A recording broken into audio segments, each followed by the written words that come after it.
Hello, Hello, everybody. I want to welcome to my channel Joey Morris, who is the creatrix of, Starry Eyed Supplies. which I think is a wonderful name. So I think it's very, very inventive and it really captures. I mean, when I look at it, I'm like, okay, that's a witch store. That's a store I want to go to. So that's a great name. Thank you so much for Thank hanging you. out with me today. Oh, thank you for having me. So, y'all, I wanted to ask, do you prefer Joe or Joe? I mean, I know I've seen you as different names. Which do you prefer? Joey. Joey. Okay. At least you didn't go with the don't call me late for dinner. um, Now, where are you based? I'm in the UK, in the Okay. southeast of UK. Southeast. Okay. I've got friends up in Brighton. I think up in Brighton. I don't know where up or down is up there, and I know somebody over in the Liverpool area, or that's where she was originally from. So I've got some pals over there, and now I've got you. So I'm I'm going to have a huge tour of the British Islands someday. Oh, you should. And I do Bring an have umbrella. right, and I've got Scottish friends. I need to get a few more Irish friends. I've got one, but I need to just drum up a few more. So, Joe, tell us who or what is your creative muse when you create? hmm What what or who makes you get that passion? Wow. Okay. I think it's very much a part of my soul, I guess, I think is the way that I would probably put it. And it's sort of I just feel more myself while I'm creating. I feel like I connect more to like the higher powers, if you like, Hmm. and I just feel more at peace when I'm crafting and creating. And it's not something I knew about myself until I really started exploring the witchcraft element. Yeah. Because as a kid, like all the generalized crafting that you got put in front of you, you like painting or whatever, I was never any good at any of that. I can't paint, I can't draw, I can write, but I can't, like all the hands-on painting and things, I wasn't very good at.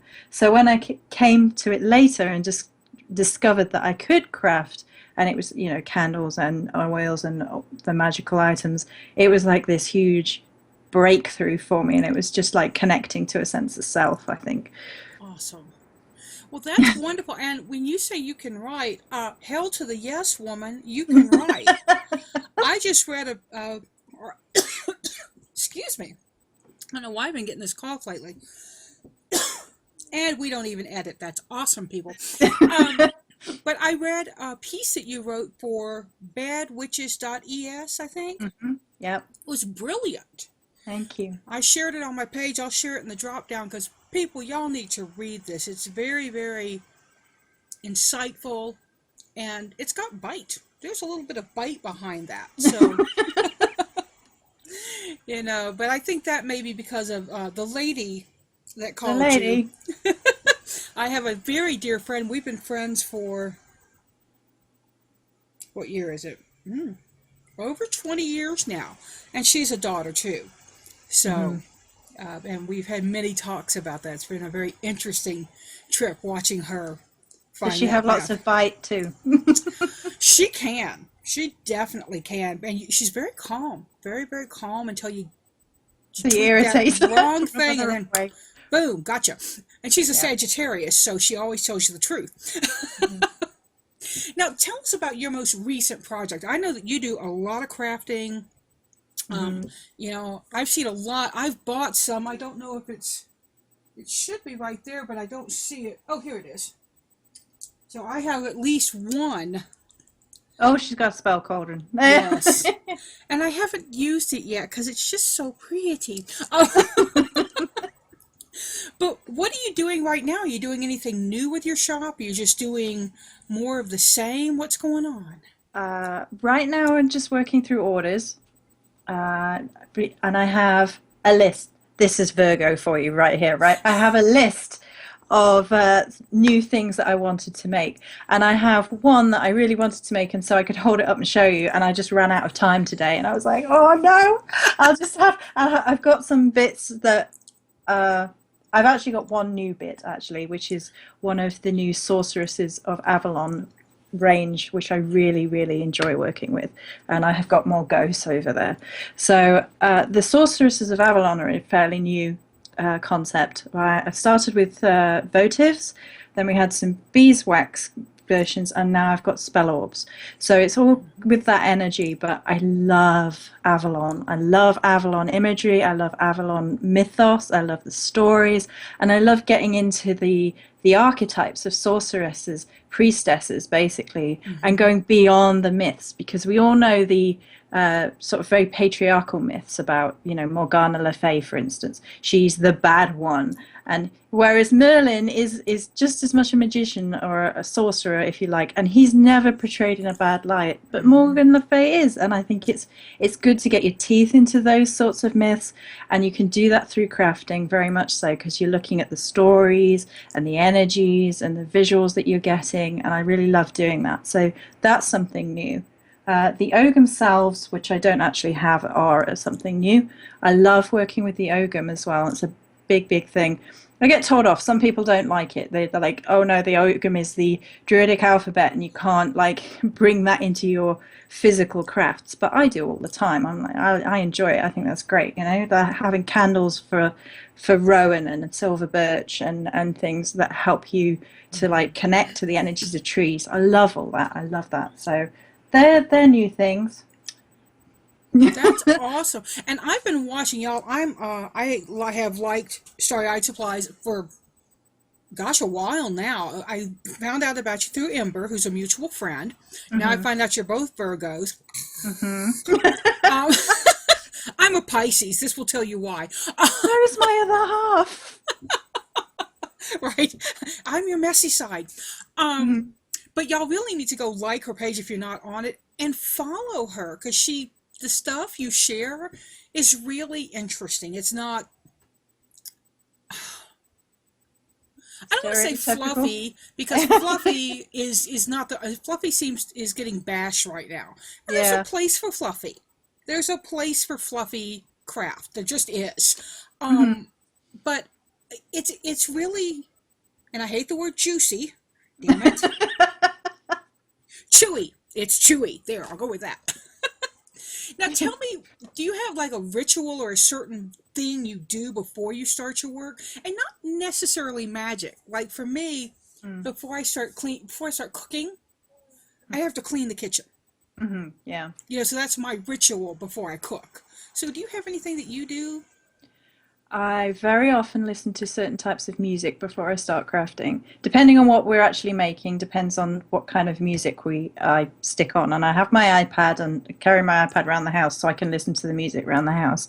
And I think that just helps me just change my vibration, just lift a little bit, just switch into crafting gear and help that going. And quite frequently I sing and talk at things while I'm making them. So that helps with, imbuing everything, getting everything where you want it energy-wise, taking you out of yourself a little bit, because obviously Virgo, you need to take yourself out of yourself a little bit when you're a Virgo, or in general, but but it helps just to everything to become like a natural flowing process rather than, overthinking it. And when you overthink crafting is when you fuck it up, excuse my language, but there you go.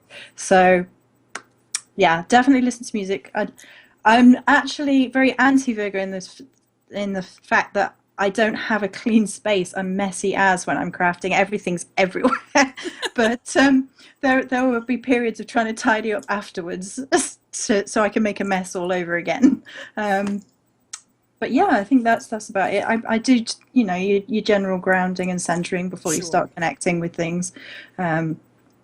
But in terms of specific things, I think it's just music and feeling those energies. And sometimes I'll get a visualization with certain products. I know the one that the smudges that Ember likes, I've had quite vivid sort of visualizations come when I've started the thought process, because crafting starts with the thought process and the gathering of ideas and gathering of materials. And at that stage, if we're having visualization, then you have to sort of fully embrace that. So that can be slightly different to other crafting processes. Now I'm going to go off book. I sent Joey a list of questions that I was probably going to answer her and ask her, and so I'm going off book. Okay. Have you ever had everything laid out for an orb? Let's pick on the orbs right now. Hmm. And as you're putting it together, gotten the smack upside the head that said, no, take that out, put that in. Have you ever gotten, I Oh guess, yeah. yeah. They talk to you. I'm going to sound insane now, but here we go. Products do talk to you.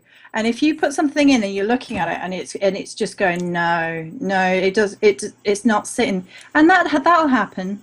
It happens a bit less once you get into sort of regularly crafting, because you sort of get into the space where you kind of know what you want, and you kind of feel in the energy. But on occasion, sometimes you're looking at something, you're like, yeah, no, it's you get it out, start again, and just, yeah, absolutely, that happens. What was your reaction the very first time that happened?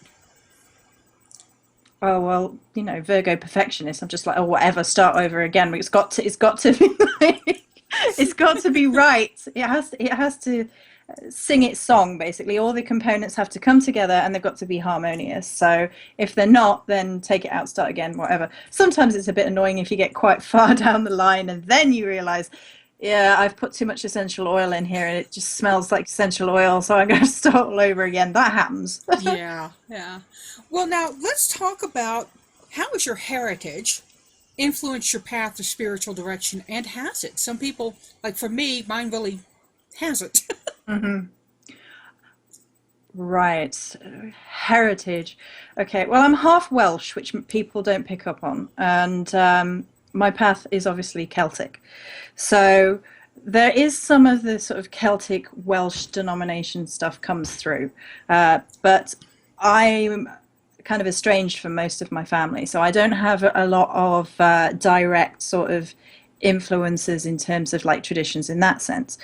There's bits and pieces like my grandma, who's long since passed. She had, we think she was witchy, and there are hints there, and there are things that have stayed with me. So through heritage, through family line is less so, but Hmm.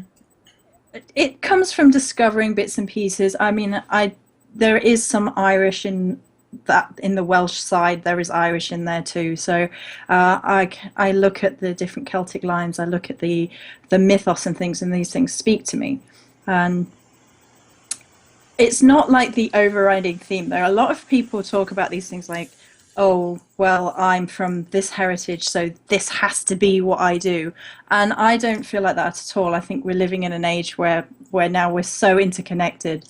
We're all connected to one another so easily now that there is this meshing of things. And Celtic in particular is one of these areas where people are still quite arsy about it. You still get like, oh, you're not Irish, how dare you follow the Morrigan.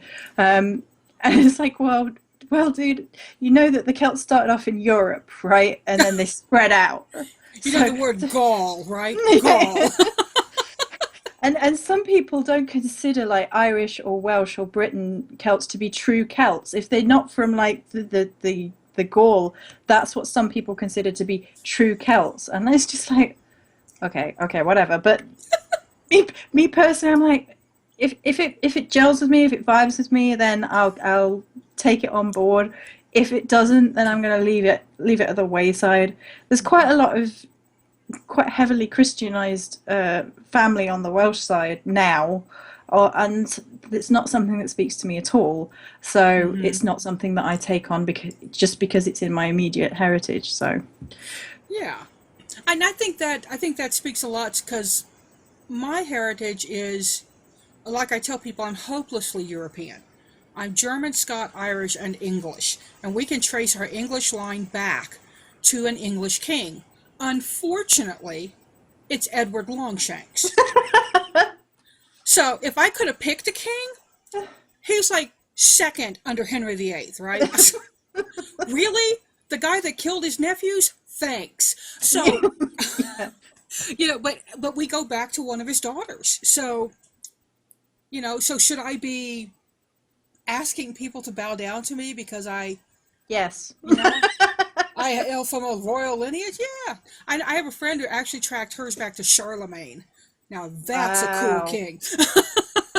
My sister's in the process of doing it, but she's only doing it on the English side at the minute, and she's gone back about I don't know how many she's gone back by, but they're all from Nottingham so far, like 6, 7, 8 generations, and then none of them Wow. moved, and that's where we were born. That's not where I am now, but like, loads and loads of them are from that area, and I said to her this morning, "Have you gone further back yet?" And she's like, "Yes, we've gone back to a couple more," and I'm like, "Have we got out of Nottingham yet?" Not till you No. get that Robin. Ladies and gentlemen, the great, great, great, great, great, great granddaughter of Robin Hood. No. Well, my luck, I'd be related to Guy instead of Robin. I'd be related to the band sheriff.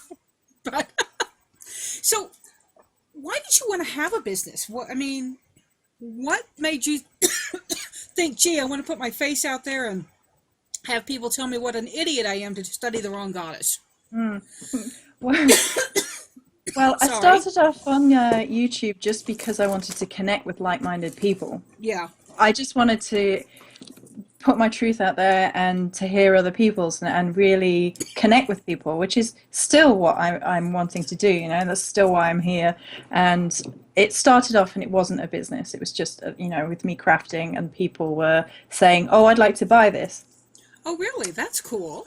And so in an it's a very interesting thing for anybody who gets into crafting and then selling, because you start off and everybody's like, "Oh yeah, I want to buy this, and then you get to the point where you're actually selling, and you will have people going, "How dare you sell spiritual items?" And you're like, "What? Where did this turn of events come from?" Happened to be with tarot reading, almost exactly that way. Mhm. Yeah. But so I started off wanting just to share and talk, and the videos I'm still doing all the videos, and the videos are free, and that's me giving back, sharing, talking, discussing, so that's all free, and then just what I charge for is when you actually get a physical thing, when you come to me and you're buying a physical product, and Yeah, and it's not like your yeah, prices are sky high. They're not no, crazy expensive. I didn't feel like I was going to be digging for gold when I bought this. I don't know. There's a meme going around that you may have seen about a woman who was at a crafting show and she had a beautiful crochet dress. And a hmm woman came up and she said, "I'd like a dress, but I want it in a different color." The woman said, "Okay, I'd be happy to make that for you." And she quoted her price. The woman said, "Oh, no, no, no. I know what the cost of yarn is. So I'm going to buy you the yarn yeah, and you can make me the dress." So the woman said, "Okay." And a few weeks later, the woman who wanted the dress got a box. And in the box was all the yarn, scissors, a needle, and a pattern, and a hook. hmm And the woman called and said, "What is this?" And the woman said, "Well, that's what you paid for. yeah. You didn't pay for my time. You didn't pay for my skill." hmm You It's know, it's interesting in the spiritual realm more than anywhere else that I've ever seen. People really don't acknowledge the time and effort that people put into things. hmm I think it's the same with everything, because my sister actually reads tarot for a living, so she's got that side of it. And people talk to my poor sister like dirt sometimes, and I'm just sat. She tells me things, and you sat there thinking, these are complete strangers ringing up, and you're providing a service, and oh, the stuff that they say to her is terrible. I get some of it as well, but goodness. And so it's just because it's a spiritual realm, like we're not allowed to eat, we're not allowed to pay our rent. exactly, exactly. And somebody told me that I shouldn't charge for my tarot readings. I should only do love offerings. And I said, I tried Really? that. And the love offerings I got made me nearly have to go sell my love on the corner in order to pay rent. So, that's not going to work. It's just not. And people have to understand that what we do, and I don't think that what I do I don't think anybody else couldn't do it. No. I'm simply a convenience and a luxury item in a lot of ways. hmm And you, for me, are more than a luxury item because of where I live. For me to go out and buy hawthorn, they're going to look at me. Ouch. Sorry, my cat just bit me. No Hawthorne for cat. Right? Well, I've got the lipstick on that she doesn't like, and I think she's fixing to get up here and try to lick it Oh. off. I call her my Pentecostal cat because she always tries to clean my lipstick. But back at that, you know, what do they expect? They want something, but they want it for free. And I've had people come to me with truly, truly sad stories. And I do free readings. I do sometimes offer free readings. It's very rare anymore because right now, this is my only income. Me too. Yep. When I had a job, when I had a 40-hour, I called it the insurance job because it paid my insurance. Yeah, it was a lot easier to do that. But now I have to think about who's going to feed the fat black and white cat.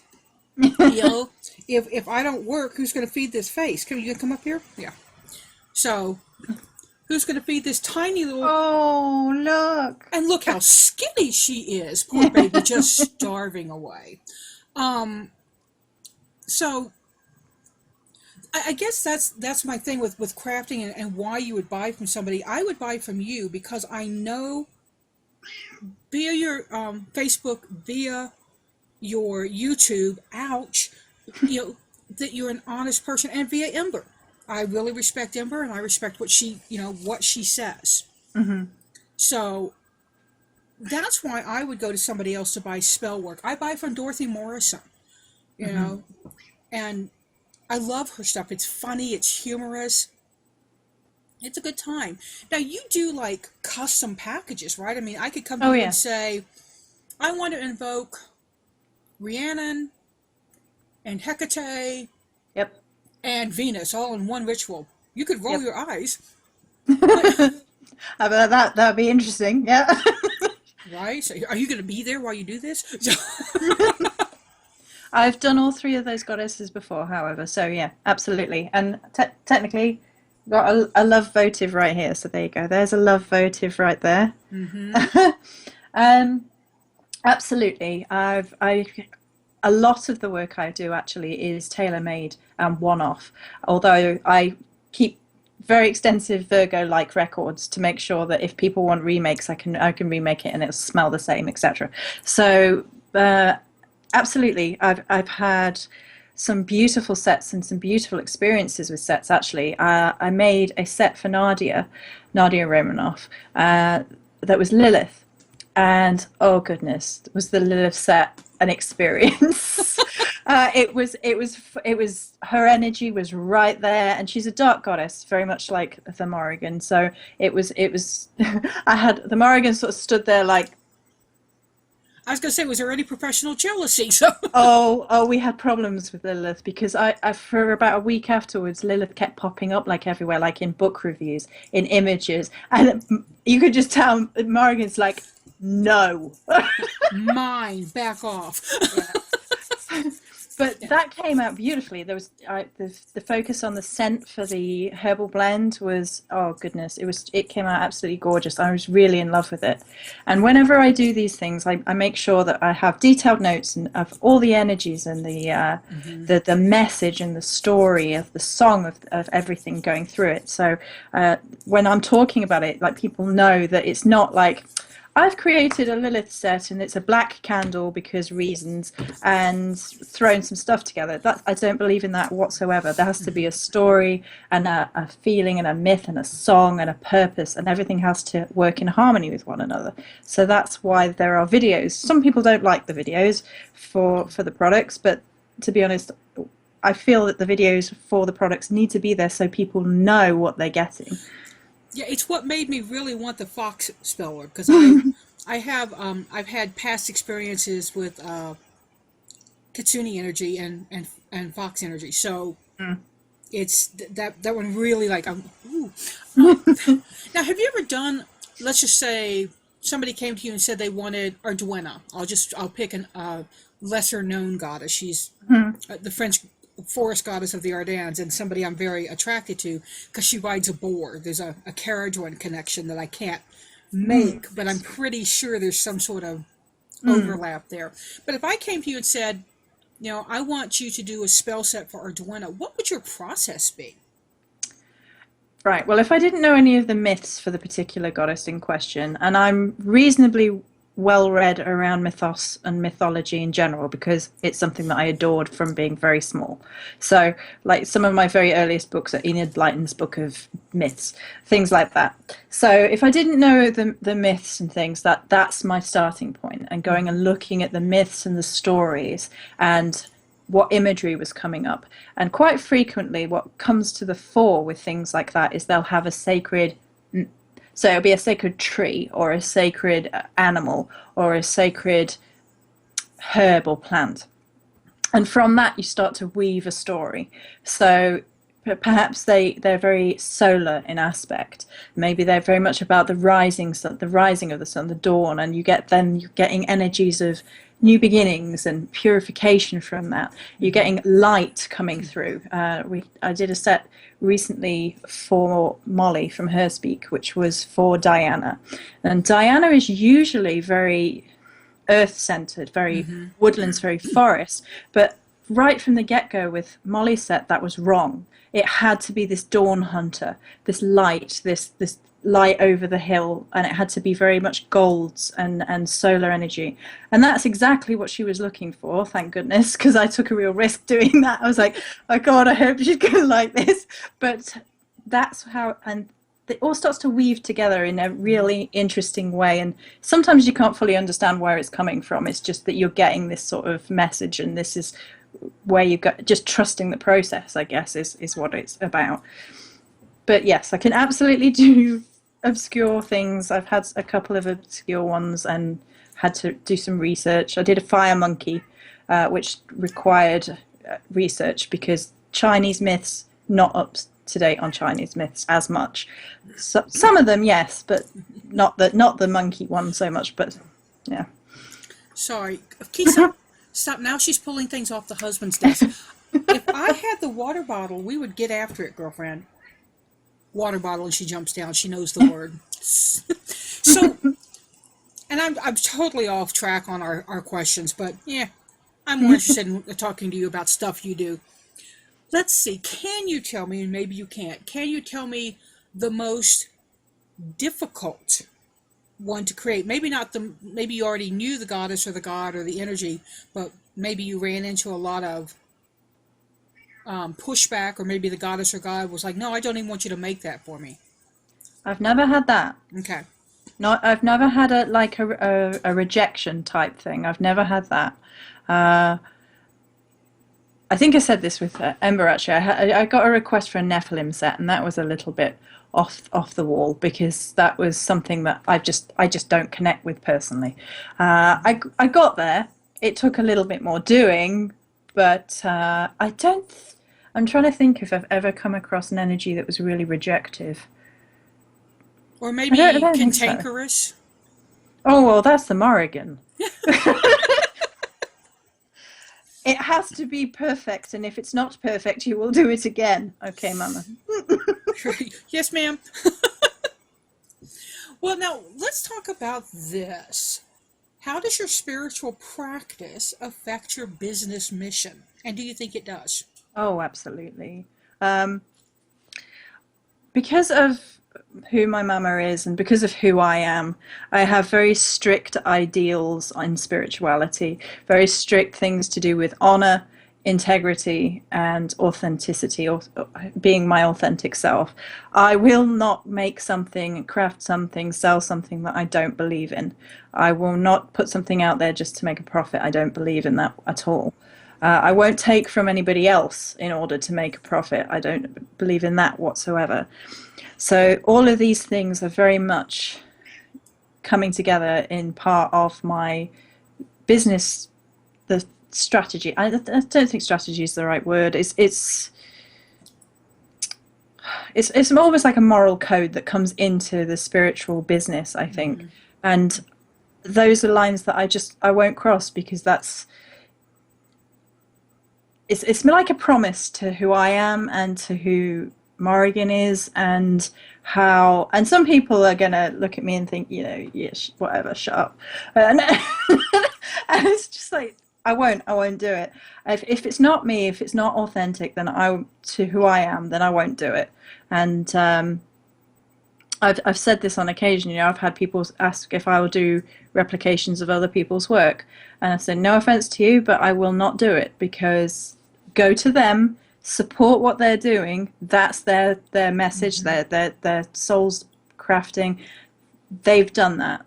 And I will absolutely support other little businesses, like other pagan businesses that are doing stuff that I'm not doing, and the beautiful crafts. I've got amulets that I have put on the channel from other stores, the antlers that have painting on from Miss Wildwood. Oh Absolutely yeah. adore Miss Wildwood. She's incredible, And and her she does energy. the I can't think of the bird name, the black and white bird that I Magpie? magpie. Thank you. But woof, went right out of my head. Yeah. I Because have a magpie from her. I saw it on your channel, and I actually sent you. I think it was you that I sent a link to a friend of mine called. He does featheredphotography.com, Yeah. and he had a beautiful. He sees magpies, and he does amazing photo work. And friend of mine, he's somebody's blog that I follow, and I just talk to him on his blog.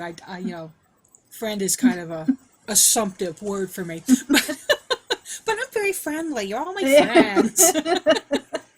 Now, what do you think? I really appreciate your time, and I know it's late there for you. What do you think the best piece of advice, if somebody came to you and said, I'm going to start a store online, what's your best advice for them? What would you say to a beginner that's just throwing themselves out there? I always say two things. I always say, whatever you do, be authentic to who you are, and don't go and copy and paste what someone else is doing. And the other thing is, be ready for hate, because be prepared for, no matter how much you love something, and you will get good feedback, you will make wonderful connections, but be aware that you will get hate at some point, because I wasn't prepared for it when I got it, and I think a lot of people aren't prepared for it. And it's just having a plan to deal with it when you get it, because you'll get it, it happens to everybody, Yeah. is really important, because it can ruin people, and it drives people off. It drives people off YouTube, it drives people off creating their soul mission, their store, their whatever they choose to do. And I think you have to just be ready for it, because it will come, unfortunately, especially with us operating through the internet, where anonymity means that, people think they can get away with it a bit easier. So just be ready for that aspect. It's an unfortunate and not pleasant side of it, I know, and I think people get a bit affronted when I say this to them, like, that I don't want to think about it, sort of thing. And I'm like, yeah, I know you don't want to think about it. I didn't want to think about it either. Yeah. But just be ready for it, because Very wise, because and particularly if you're an artist, if you're a creative heart and a creative mind and a creative spirit, you live your life in a different way. So when somebody comes up and smacks you for it, it can hurt because you're not prepared, and particularly if it comes from within. Yeah, especially if you're putting your whole heart and soul into something, and people coming along and it's like, you shit, you're crap, it's horrible, and you're like, that can really hurt, especially if you're an artistic soul, for sure. Yeah. Now, my last question for you, I said that was the last question. I lied. My last question for you is, when can we expect your book, young lady? Which book? I've got more than one. Get going. I didn't know which one, but yeah, I just had this feeling that you've got books out there that we need to read, because your writing is freaking amazing. I am working on a series of novels which are fantasy based. I've been doing that. I've been working on that for quite some time, though, because I basically get so busy with everything else that takes the back seat. But next year, hopefully, for that, I hope. And then I've got some ideas for some pagan witch-based books that I'm sort of in the process of looking at. Just remember, if you write 250 words a day, that's a page. And it's not a lot. So keep writing. That's the writer in me coming out. Absolutely. Yeah. But everybody, this has been Joey Morris of Starry Eyed Supplies. Well, thank you for having me. Thank you so much for joining us, and I'll put links in the down bar.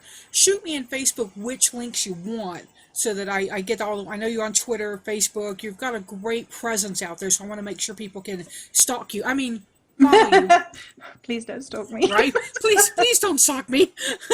Never fun. But thank you very much. And as always, everybody, seek joy, y'all. Thank you, Joy. Thank you. Thank you for having me. Bye. Bye.